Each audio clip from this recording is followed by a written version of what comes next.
আসসালামু আলাইকুম। সবাইকে একটা কথা বলার জন্য এখন আমি এই ভিডিওটা করা হলো। আপনারা সবাই জানেন যে বন্যায় অনেক মানুষ অনেক ক্ষতিগ্রস্ত হয়েছে, অনেক কিছু হয়েছে। এমন হঠাৎ করে পানি চলে আসাতে মানুষ এক কাপড়েই বের হয়ে গেছে। অনেকের অনেক ছোট ছোট বাচ্চা আছে, তারা খুব কষ্টে আছে। আসলে আপনারা যে যেখান থেকে পারেন তাদের সাহায্য করেন। আর আজকে আজকে কালকে সকালে, শনিবার সকালে বাদামগাছতলা থেকে আপনার রানীগঞ্জ রানীগঞ্জ বাদামগাছতলা থেকে সকালবেলা একটা ট্রাক যাবে।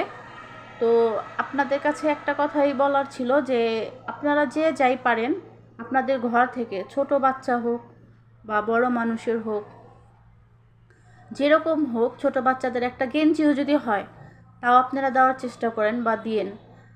ঘরে অনেক মা বোনদের পুরানো থ্রি পিস থাকে, পুরানো শাড়ি থাকে। আপনারা এই পুরানো কাপড়গুলা যে যত পারেন দিয়েন। আর যাদের আমরা দিব তারা কিন্তু কেউ গরিব না, আর কেউ অসহায় না। এখন ওনাদের হঠাৎ করে পানি চলে আসাতে অনেক বাচ্চারা দেখা যায় বাচ্চাটা কোলে নিয়ে ঘর থেকে বের হয়ে গেছে, কোনো কাপড় চোপড় নিতে পারেনি, জামা কাপড় নিতে পারেনি। ওনাদের অনেক মূল্যবান জিনিস পানির সাথে চলে গেছে ভাই। এখন ছোট ছোট ছোট হোক বড় হোক যেরকমই হোক, যে যেরকম পারেন সাহায্য করেন।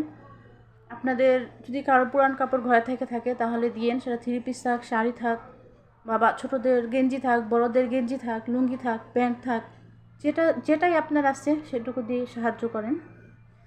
আপনারা যদি সাহায্য করতে চান তাহলে বাদামগাছতলা মিডল স্কুলের ওইখানে যে বললেই হবে যে বাবু মিরাজদের অফিস কোনটা, ওইখানে যে বললেই আপনাদের দেখায় দিবে। আপনারা চাইলে ওইখানে দিয়ে আসতে পারেন।